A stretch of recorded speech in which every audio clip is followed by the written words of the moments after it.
Hyvää päivää. Vähän revikan tapasta aiheesta Tokmannin Flowboard tasapainoskootteri. Tarttu käteen tuossa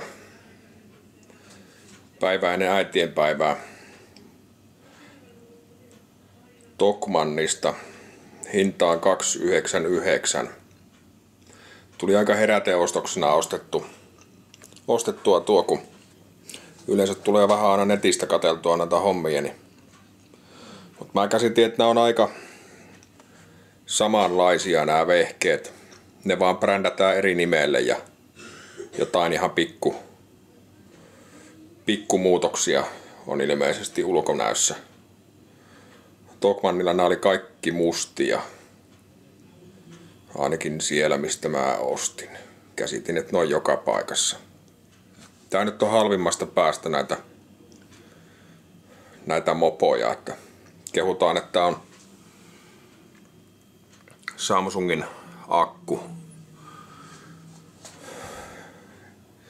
Ilmeisesti ei ole sitä ihan palavinta versiota. Ja pitäisi kulkea 15. En ole uskaltanut niin kovaa ajaa vielä. Päivän on vasta harjoitellut. Ehkä jossain kohtaa, kun löytää sileän asfaltin. 7-vuotias poika oppi meillä, niin 2 minuutissa oppi käyttämään tätä vehettä. Silleen perus, että pystyy ajelemaan. Vähän vielä harjoittelemista. Täällä tulee mukaan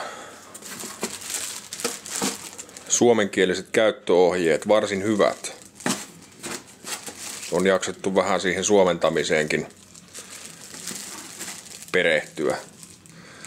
Sitten tässä on noita latausliittimen suojakorkkeja on 3 kappaletta matkassa ja siinä on lattasulake. Mä en ole vielä keksinyt, että mihin kohtaan se tossa mööpelissä tulee. Sehän on itse mööpelilatauksessa tossa. Lataus kestää jonkun alta 2 tuntiin. Tää on mulla kyllä latautunut joka kerta. Eikä mulla ole kyllä akku mennyt vielä tyhjäksikään tästä kertaakaan, että ei ole oikein sen suhteen kokemuksia muuta kuin, että paketissa luvataan se 10-20 kilsaa, mutta mä vähän pidän sitä vähän liioiteltuna, että siellä on 4,4 ampeerinen akku, niin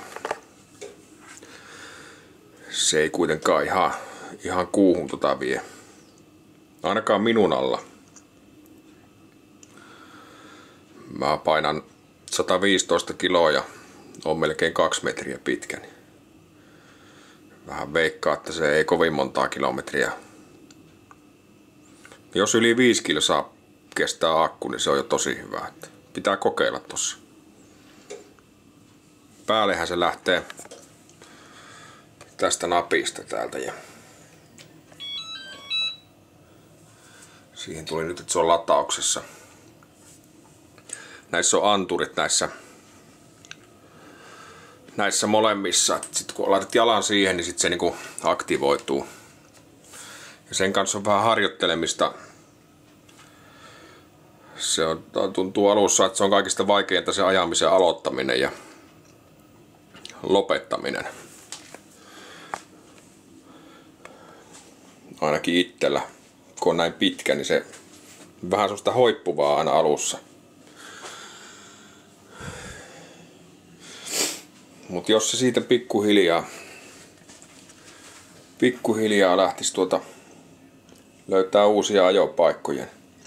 Kelithän meillä on nyt kohdallaan, kun yli 20 ollut tässä jo monena päivänä. Mut semmosia juttuja ja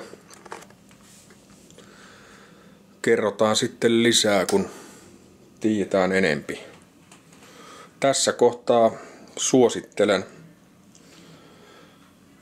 tavaraa, että on ollut ihan sitä, mitä on ajatellutkin ostaessa. Ja näitähän saa monesta firmasta. Nykyään näkyy olevan tuolla. Tosiaan käsittääkseni varmaan sama tehas tekee niitä tuolla Kiinassa, mutta ne pienin muutoksin niitä sitten jonkunlaisella hintaharukalla myy Suomessa. Että alle 300 tai 299 en ole mistään löytänyt silleen niin kuin suoraan hakemalla. Varmaan jossain verkkokaupassa taisi olla, olikohan 275 tai jotain sitä luokkaa. Vähän halvempi. Mut kokeillaan ja testaillaan. Meitä on tässä monta kuskia tälle härvelille. Sillä viisi. Se on moro.